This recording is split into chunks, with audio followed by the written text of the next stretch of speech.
చింతకాయల మండలం పొద్దుటూరు గ్రామానికి సంబంధించిన రైతు 1వ తారీఖు నాడు తనకు చెరువు శిఖంలో ఉన్నటువంటి భూమికి సంబంధించి తన సంబంధించి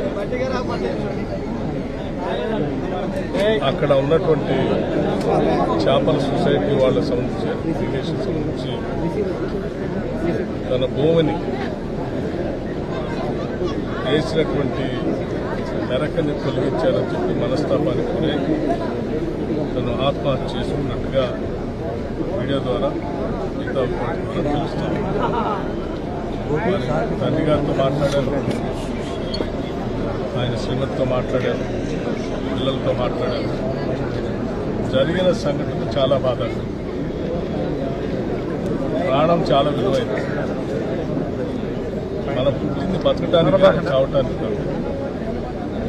ఎంత పెద్ద సమస్యలున్నా ఎక్కడో దగ్గర పరిష్కార మార్గం చూసుకొని బతకడం కోసం ప్రయత్నం చేయాలి తప్ప ఎవరు ఇటువంటి చర్యలకు పాల్పడవద్దని చెప్పి నేను ముందుగా విజ్ఞప్తి చేస్తాను.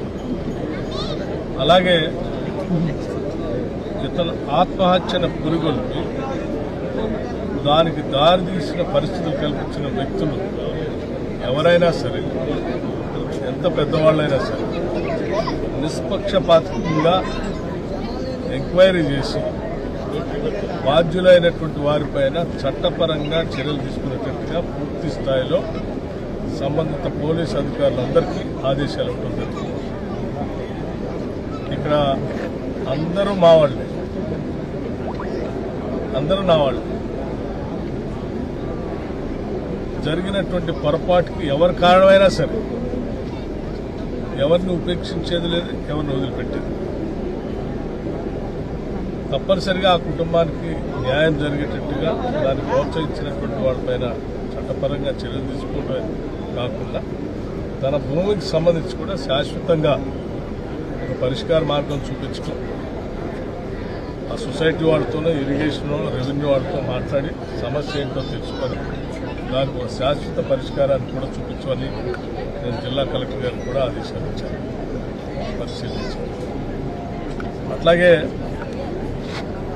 పిల్లలు చదువుకోవటానికి కూడా వాళ్ళు చదువుతున్నటువంటి కళాశాలకు సంబంధించి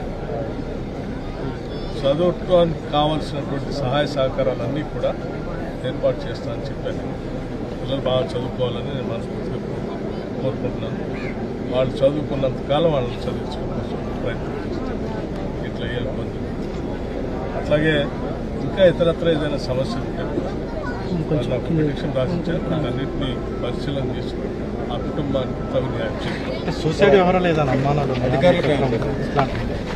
నాకుగా నేను వాటికి సంబంధించిన ఏ సమాచారం చెప్పినా కానీ అది కరెక్ట్గా ఉండదని నేను భావిస్తూ ఉన్నాను. సంబంధిత పోలీస్ యంత్రాంగం పూర్తిగా లోతుల్లోకి వెళ్ళి అధ్యయనం చేసి ఆధారాలతో సహా వాస్తవాలని బయటకు తీయమని చెప్పారు.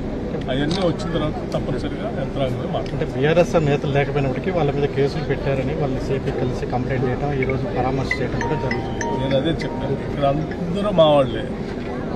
అసలు ఇటువంటి కేసులు పార్టీలకు సంబంధం లేదు, పార్టీలకు స్థానం లేదు, సంబంధం కూడా లేదు. ఇది మానవత్వంతో అందరూ చూడాల్సిన అవసరం. ఏ పార్టీ వారైనా ఒక మనిషే, ఆ మనిషి విలువైంది, ప్రాణం చాలా విలువైంది. దీంట్లో ఎవరిని ఎవరు ఎక్కడ ఉపేక్షించారు.